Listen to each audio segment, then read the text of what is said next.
Los últimos minutitos, Fernando. Muy bien, estamos junto al diputado Sergio Abrevaya, diputado de la Coalición Cívica por la Ciudad de Buenos Aires. Diputado, ¿cómo le va? Bien, bien. Bueno, menos de 40 días, usted no es candidato para la selección del 28 de junio, pero hace campaña igual, ¿no? Sí, por supuesto. Bueno, ¿y cómo viene la campaña por la Ciudad de Buenos Aires con los candidatos de la coalición, del radicalismo? Bueno, en primer lugar es una fuerza este acuerdo cívico y social que tiene formato nacional, ¿no? La pelea que se da en la ciudad también es la pelea que se da en el resto de los distritos, tiene que ver con lo que sucede en el país.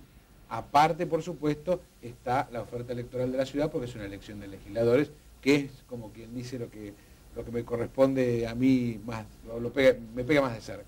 Pero en definitiva estamos hablando de una fuerza nacional, que también en la ciudad de Buenos Aires tiene sus candidatos. Claro, y buscando equilibrar los números en una futura legislatura de aquí de la ciudad de Buenos Aires, ser un contralor de mucho más peso de la gestión de Mauricio Macri. Absolutamente, además estos años hemos venido intentando cambiar una mirada que muchas veces incluso nos tratan de adjudicar, ¿no? Como el nicho de la coalición es el de la denuncia. En realidad nosotros hemos logrado aprobar algunas leyes, como hace poco la de los estacionamientos disuasorios o vecinales, que es nuestra, estamos trabajando en la que regula la actividad del administrador, una serie de cuestiones que tienen que ver con la vida cotidiana. Lo que sucede es que a veces si no lo controlamos al gobierno de Macri, el gobierno de Macri se pasa un poco en su formato de gestión que nosotros creemos que es bastante ineficiente. Y aparecemos como críticos en algún sentido.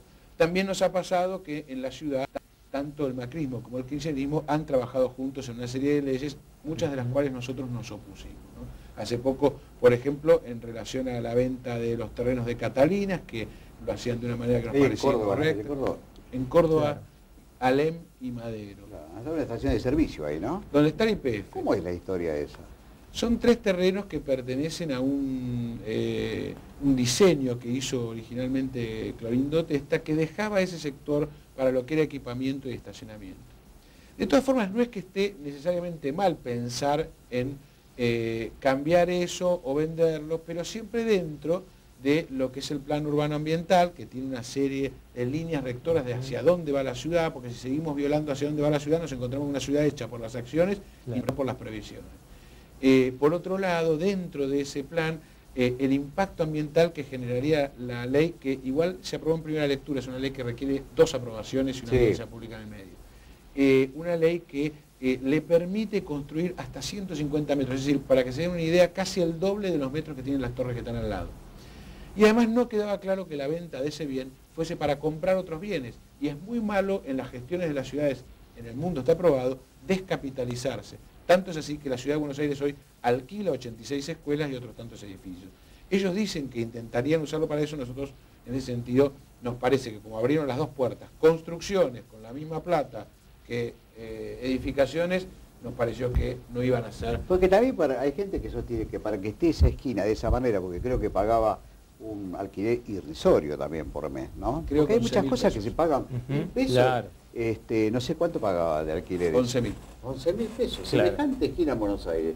Mucha gente a mí me dijo, no porque lo aplauda Macri, sino de esta esquina, bueno, vamos a hacer algo acá. No, y es entendible el argumento, ¿no? Por supuesto que es entendible. Lo que pasa es que aparece esto claro, que si te agarró decía. esa plata y no la colocó, Macri dice que va a ir a educación eso.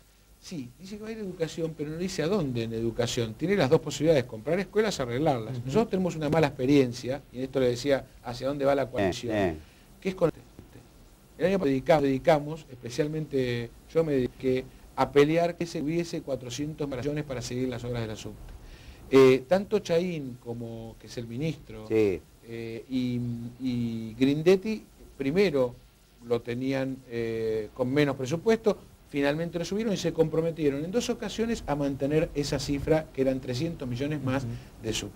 Este año Macri volvió a anunciar que no le va a dar esa plata. Entonces uno ve vaivén y dice, yo te doy la plata, la venta de los terrenos, ¿y a dónde va a parar? Porque hoy me decís que compras escuelas, pero ¿por qué no lo pones bien por escrito que solo compra y no quisieron?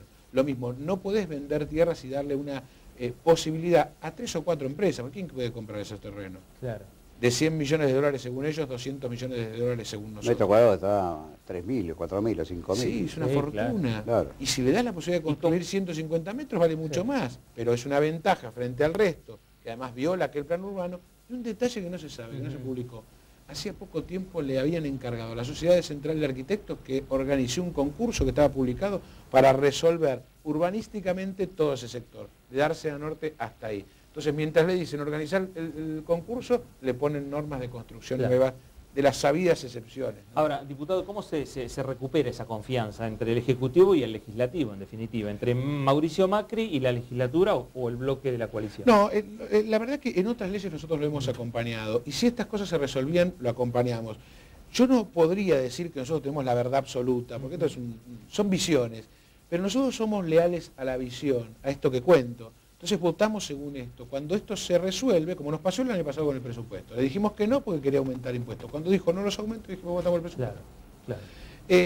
En esa línea nosotros trabajamos. Por supuesto hay que tener cierta flexibilidad, porque estamos en el Parlamento, pero flexibilidad que tenga que ver con la protección de los intereses. Con el bien común sí, en el fondo, ¿no? Y la mirada, por supuesto, es insoslayable la nuestra. No podemos obtener la otra, tenemos la nuestra.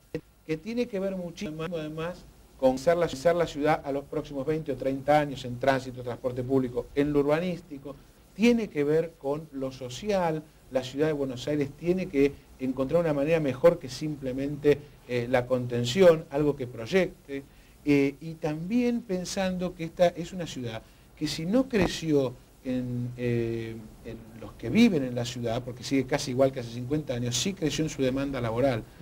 3 millones de personas por día entran a la ciudad de Buenos Aires. Nos obliga a cambiar la perspectiva. Y eso también nos obliga a actuar participadamente, que a Macri le cuesta. Claro. Totalmente. Bueno, a nosotros también nos cuesta unos minutos más, así que hasta acá terminamos. Muchas gracias. Muchas gracias, muy amable. Con ustedes nos reencontramos en 7 días. Muchas gracias.